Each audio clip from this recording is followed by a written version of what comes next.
headquarters of Ramsey Solutions, this is EntreLeadership, where I take calls from leaders like you about what it takes to win at any stage of business and leadership. I'm Dave Ramsey, your host with over 30 years of experience leading in the trenches right alongside you. If you've got a question you want to ask on the show, fill out the form at EntreLeadership.com/ask or call and leave us a voicemail at 844-944-1070. That's 844-944-1070. Thomas is in Greenville, South Carolina. Hey, Thomas, how are you? I'm doing well. Thanks for taking my call. Sure. How can we help? So I'm an operations manager for a manufacturing company in the electrical utilities business. And I am in the process of going through the succession planning. And so my boss is planning to retire in the next couple of years. And I'm looking to see who can take my spot. The guy that is underneath me that would be the natural fit has been here longer. He's got the tenure, but I don't know if he's got the technical skills and the attention to detail and customer-facing presence that we need. And so I'm trying to figure out how can I figure out if I can train him or if we need to be looking for somebody else to fill that role. How long have you got? At least a year, and then I'm going to move into another role, and at that point I'll need backfilled. Okay. And, well, I mean, the things that you're asking him to learn to do, I would very, very clearly and in great detail write those out. Okay. Like if it's 10 pages even, okay? And you know, then I'd sit down with him and give him that document and say, this is what it's going to take for you to be in this role. By your good work up to this point, you've earned the right to have a shot at this role. But the role is not going to be given to anyone unless they can do these things, regardless of who it is. So you're not going to, we're not moving anyone into any slot in this company that can't do the job just because they've hung around here a long time. Yeah. Okay? And so the seniority doesn't matter in that sense. It doesn't guarantee that we move you to the level of incompetence. So you don't say that, but that's what's running through your head. Okay, now, so anyway, you covered with him exactly what it would be and go, okay, for the next 30 days, I want to work with you on these 3 different areas, and I need to see something demonstrated that you can do these 3 areas. And I'm going to put you in places where you have the opportunity to show that you are learning to do these 3 things at a degree higher than you're able to do them today. You've got to get better at all 3 of these things to get this role. And I want to help you get there. So this is called training you up so you get the job, in other words. And this is you just talking to him, giving him the reality of the situation. It's not a threat. It's I'm here to help you. I want you to get this. I want you to win. And here's what winning looks like. And I'm going to help you work on adding these tools to your tool belt. During the next 30 days, I need to see some substantial progress when I put you in these meaningful situations. So I'm going to put you in a customer-facing situation. I'm going to coach you through what to do. Then I'm going to watch you do it. And then I'm going to help you afterwards. And then we're going to do it again. And I'm going to put you in a detail-oriented situation, and I'm going to need you to flesh through the details. I'll show you how to do it. And then I want you to do it the way I did it. And then I'm going to watch you do it and to see if you're really catching on. And so it was customer-facing, detail orientation. And what was the other thing? Let's see, customers, attention to detail, and just technical. So the technical apparatus of what we do. Okay. So there's a way to put him in that same situation to see if he can function in that. But obviously, someone told you how to do it, so you're going to tell him how to do it. Yep. And then see if he can do it. And obviously, too, on all 3 of these things in 30 days, we're not going to expect perfection or completion, but we need to see progress, which answers the question is, you know, do you have the capacity to get there if I work with you for a year? And during this 30 days, we're going to figure that out. That's you and, I mean, that's me and you talking. That's not him. But I mean, I'm going to put him in all kinds of situations. And the test is not to see, can he do the job completely in 30 days, because I don't think he can. I don't think anybody could do that in 30 days. But can he make enough progress that makes you believe he could get there in a year? Okay. And he and I have very different personalities, and it plays well in our production role, but he's a little bit more of a hard charger, but to fill my position, he's got to have a little bit more softer touch. How do I coach him through that? Or how much do I just accept, hey, this is part of who he is, and if I'm going to move him here, he's not going to do it the same way I did it? Well, to the extent that his style is causing him to not be able to do the job, then he's going to have a softer touch. I'm a hard charger, but there are times I need to have a soft touch, and I have to have that ability. Okay. And you do, right, so and you have a natural soft touch, but there's times you have to be a hard charger. Yeah. So you step up and into that, and that's just maturity within your style. But if he's going to make people mad and calls that his style, that's not a style. That's just a lack of awareness. Yeah. So that you can't. Well, that's just the way I am. No, it's being an idiot. That's not the way you are. You don't want to do that. So that's the thing. So no, that's. But I think you take into consideration the style differences. But if the style is not an excuse to not be able to do something. Okay. And if it keeps him, if it's so ingrained and it keeps him from being able to do this position, then you're just gonna have to tell him that. Yeah. That means he's not trainable, in other words. So yeah, we all can adapt to a situation that needs to be, that use wisdom instead of style. And but style explains, how things can go sideways, but it also explains my natural tendencies. But it doesn't explain a lack of people smarts. You can have people smarts from any style.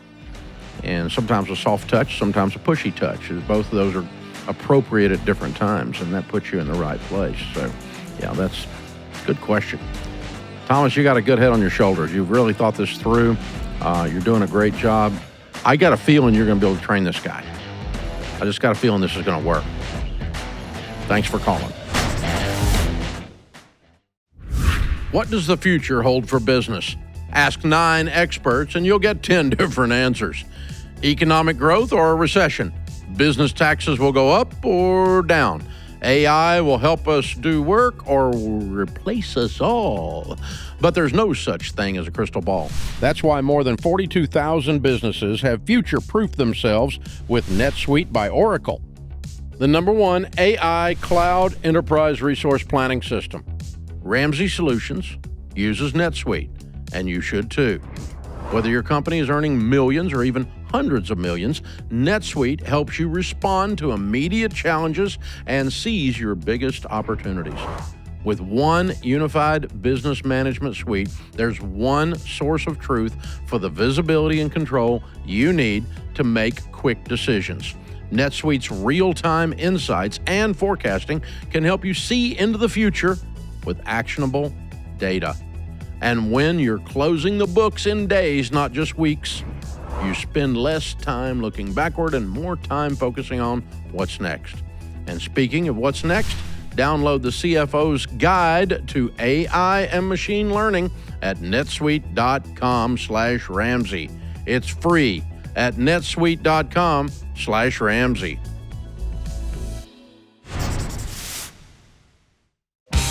As a small business owner, it's your job to set expectations for each role in your company and make sure those expectations are met. But you can't hold your team accountable to something you didn't communicate. Our free Key Results Areas template will help you set expectations and create role clarity for every member of your team. That way you feel confident that everyone is working on the right things to drive the business forward. Go to EntreLeadership.com/role clarity to download this template for free and start setting clear expectations for your team immediately.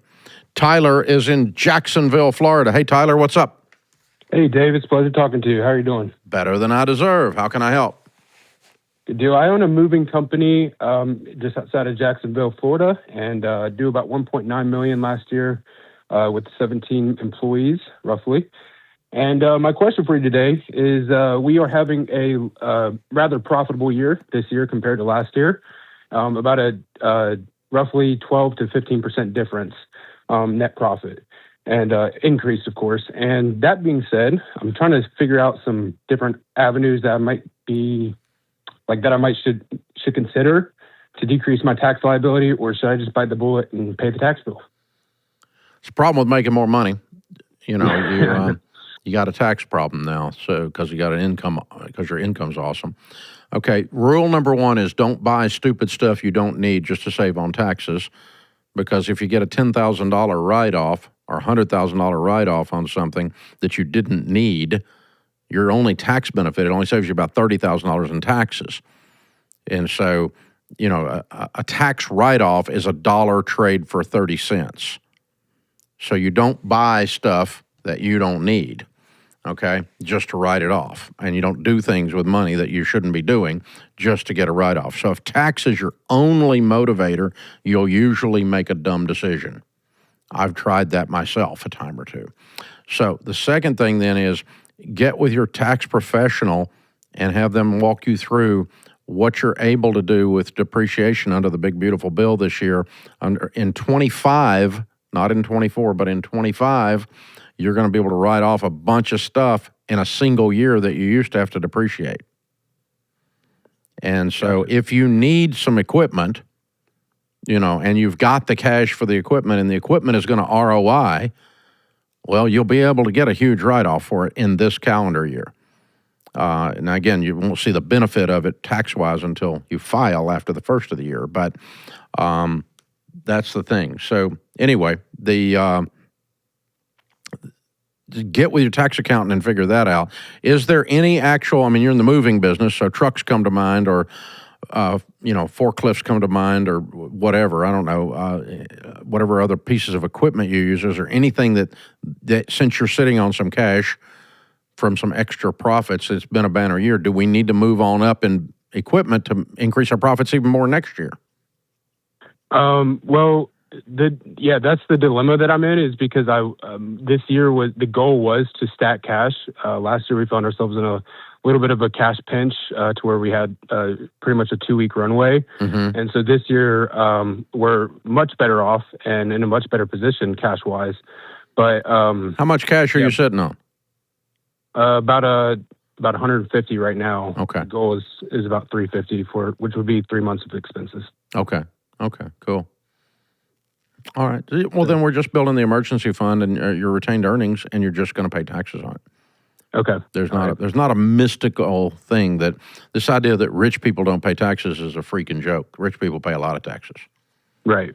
And, well, my CPA had even mentioned too, doing the Roth IRA and doing a 401k and setting up that, but I didn't feel like cutting off my own hands to the cash, especially considering in our personal lives, my wife and I are still on baby step 2, so we're not quite ready for that step in the process. You're in baby step 2 and you've stacked $150K in the business that you own 100% of? Yes, sir. Yeah. What's it take to pay off your personal debt? About 45. Oh, I'd do that today. Okay. I wouldn't have retained earnings that large while I had 45K at home sitting there. I'd clear that. That doesn't help your taxes at all, but that's a sidebar. Right. Even with the seasonal business that we are, like we're about to head into winter season, which is just naturally and historically slower for the moving industry. Yeah, but you break even during those months. You just don't make a lot of profit. Sure. True. Okay. You're not gonna need the cash to survive during those times. Yeah, you're right. Yeah. Okay. Yeah, because you've got this thing rolling, and by the way, you may have it rolling hard enough that it rolls right through that season too. You may have, if you jam that pipeline up good and full, and you just keep working like you're like a maniac, like you have been, you may see that seasonality not be as extreme. Okay. We've experienced that in some of our areas where we used to have more severe dips than we do today.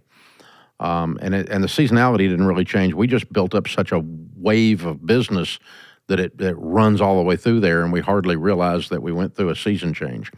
And that's not always true, but momentum, in other words, and just cash flow can push you through those things, and availability. So no, you're probably not ready to buy. I did all that whole thing on equipment, and you're probably not ready to do that. I'd pay off 45. I'd sit on the rest of it, and I'd pay my taxes if I were in your shoes.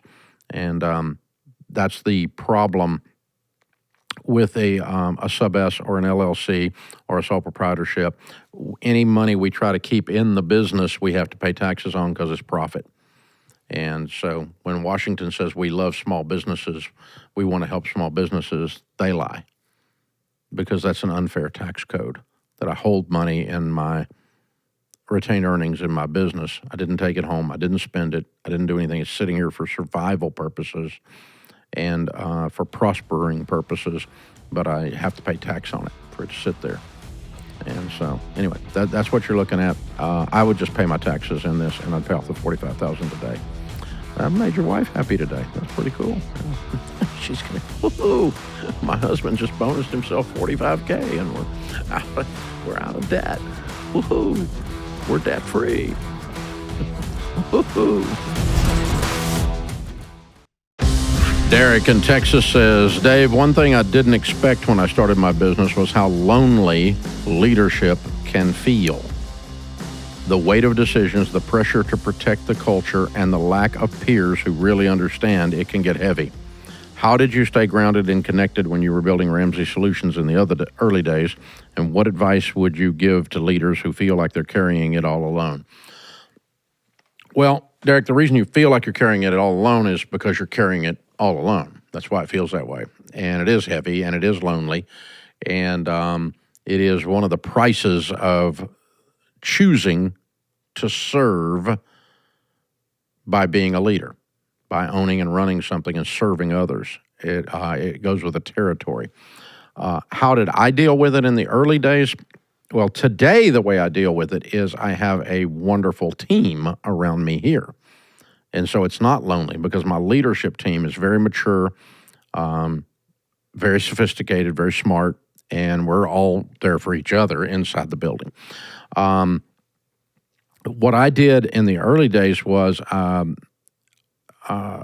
would recommend you do something like get to EntreLeadership and get in one of the advisory groups.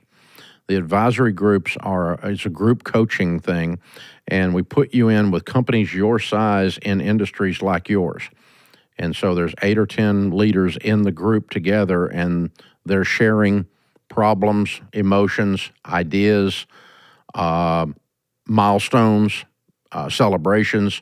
And so there's a group that you are now part of, and they're just like you, and they're in it for the exact same reasons that you are there. They want information and inspiration and accountability, and they don't want to be lonely.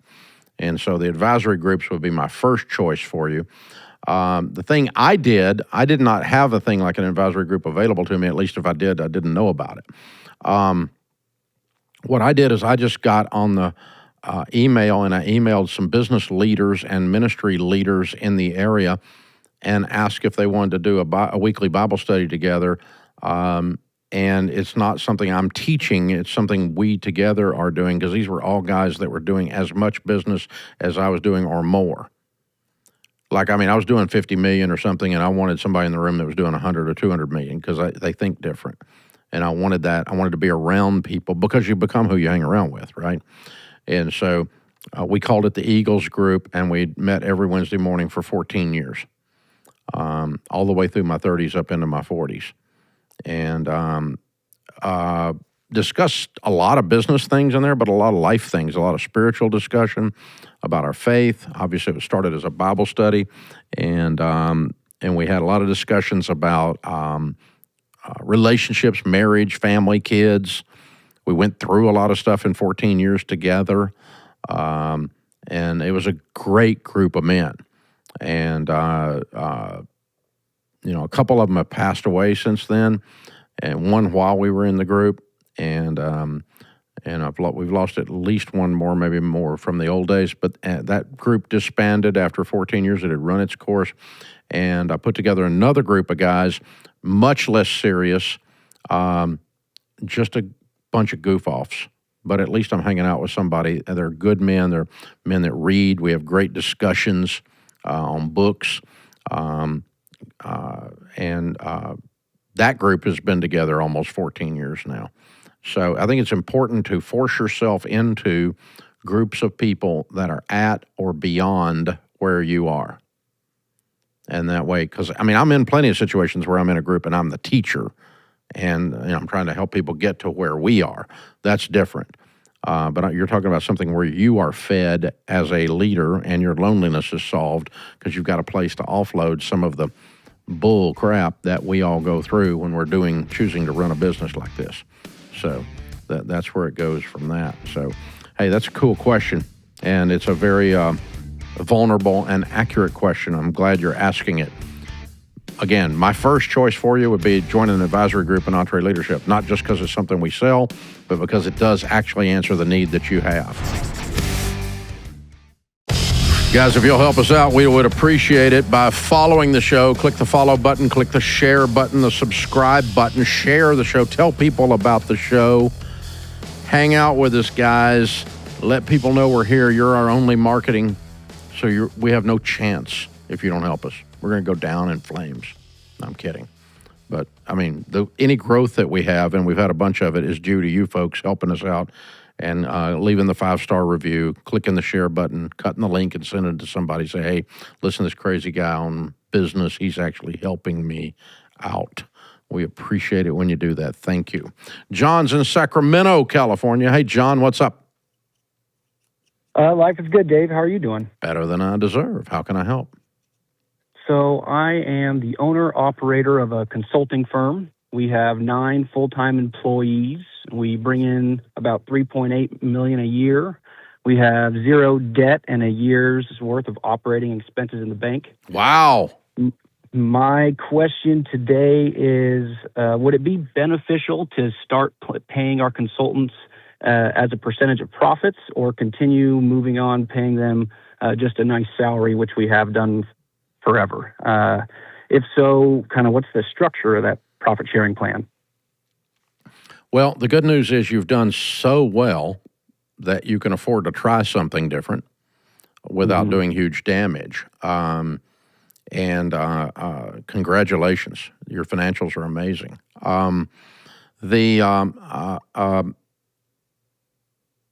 I grew up in a straight commission household. Mom and Daddy were in the real estate business. And I've either owned a business or been straight commission all but 3 months of my life. Okay, so that taints the answer. That's why I'm telling you that. Because I would put the freaking receptionist on straight commission if I could figure out a way, right? Gotcha. I put everybody on, hey, you eat what you kill. And so go kill a bunch and get really, really fat. I mean, come on. You know, that's I love that mentality. I like the incentive around that. You live that way because if you don't make a profit there running this business, which is, you don't get to eat. And so you're on straight commission as the owner of this place. So I like what that does to people's get up and go. Some people are more motivated by upside potential than others. Money. They're more money motivated than others. You might be shocked as to which ones it lights up and which ones it doesn't. So from an incentive standpoint, I like sharing. I also like sharing because I am very aware that we don't do $300 million worth of revenue here at Ramsey because of me by myself. I'm very aware I've got a lot of good help getting there. And so I like just the concept of it's one of our core values that we share the profits, and that is a way of tipping our hat and saying, I didn't do this by myself. You helped get us here. And the more you help get us here, the more you're going to make. And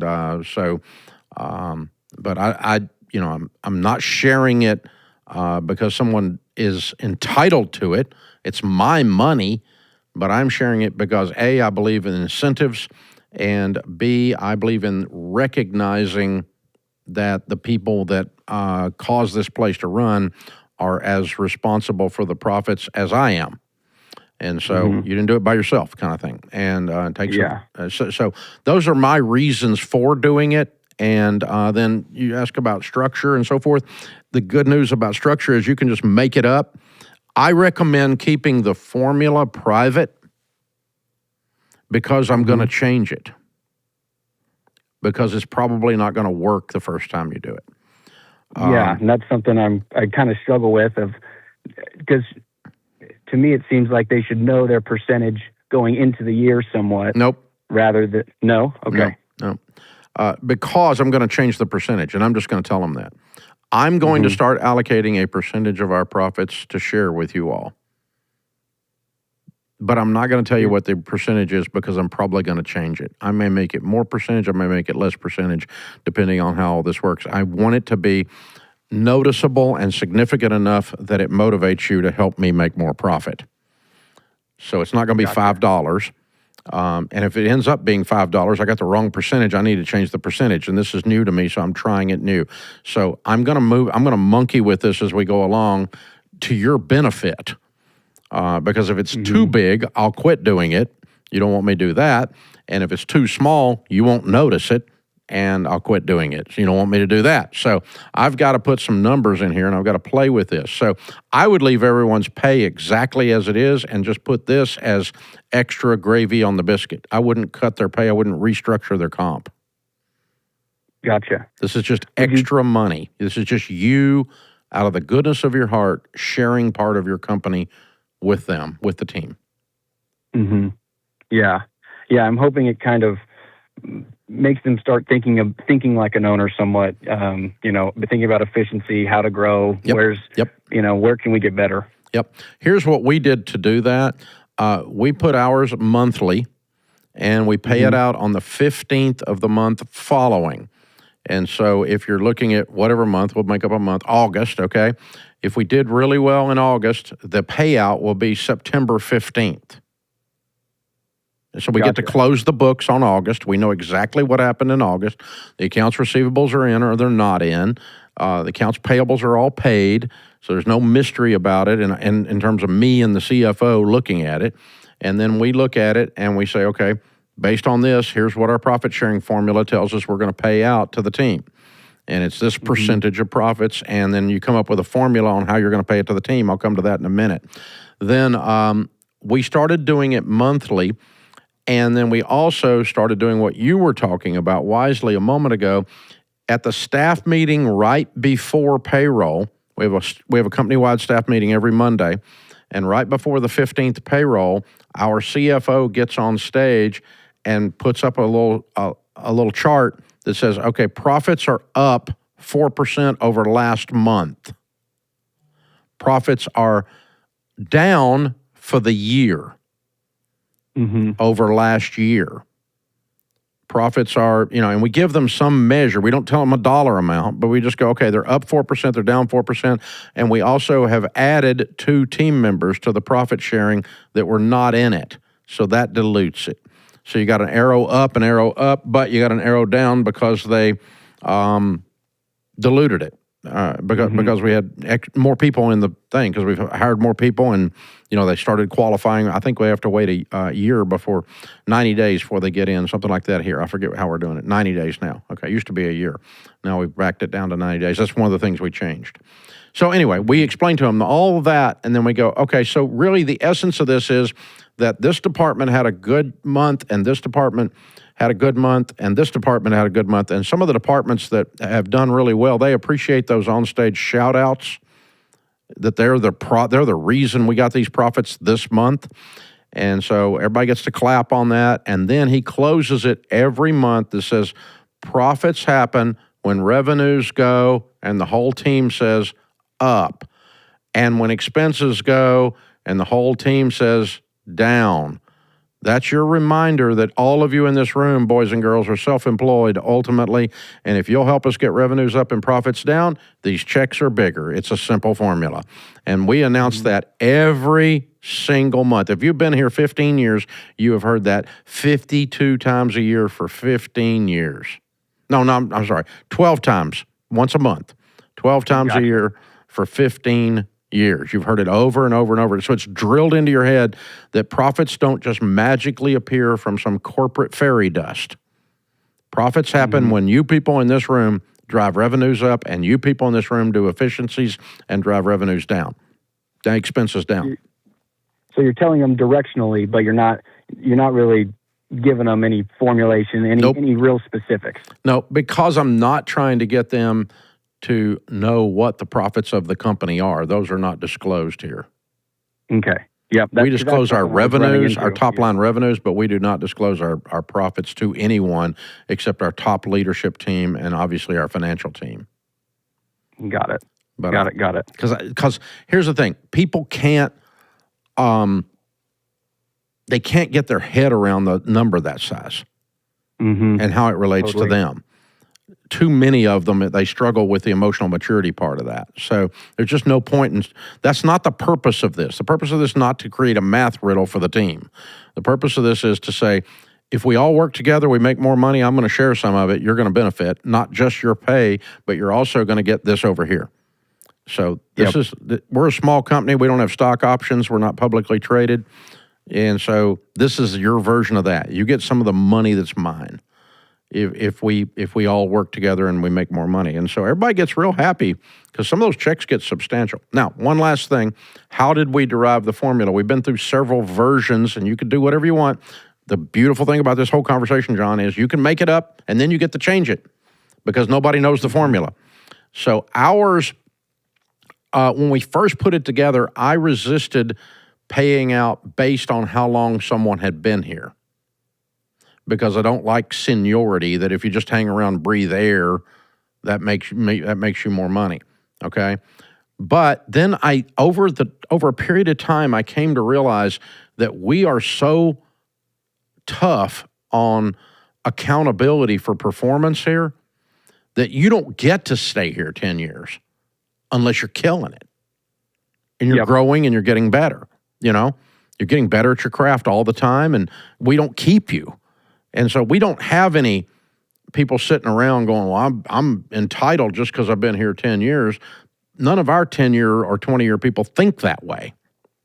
They think they're in warrior mode all the time, or they didn't make it at Ramsey that long. Now, I don't know the culture you're in, but so we came to realize that the primary part of our formula that we were okay with, and I'll tell you how we did it, was length of service.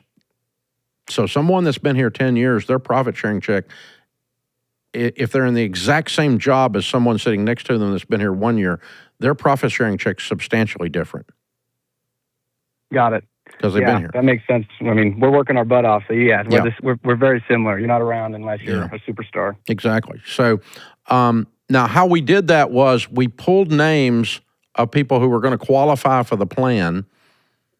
And so I had a picture in my mind, okay?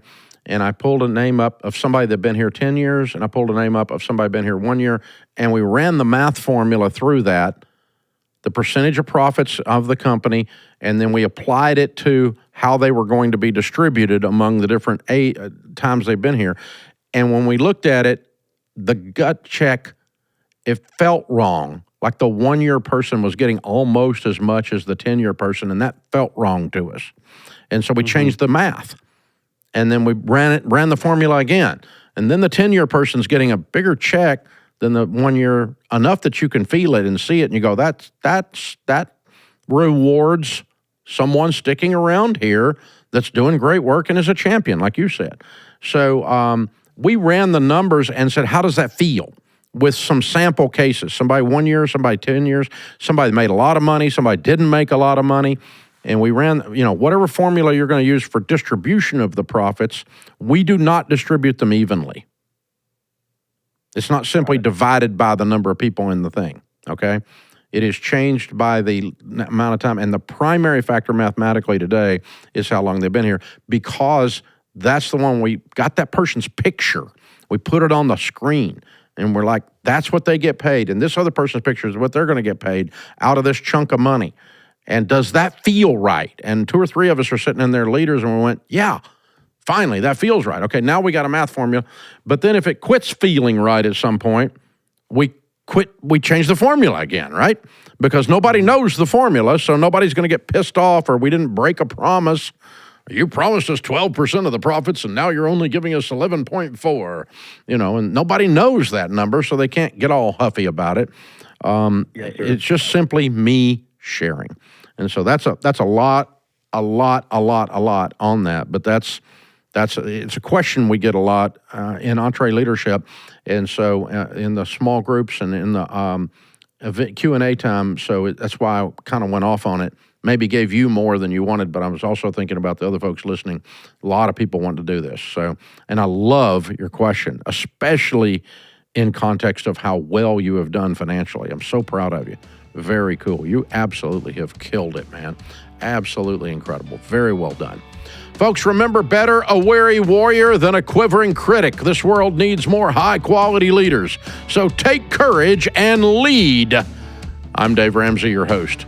Thanks for joining us on EntreLeadership.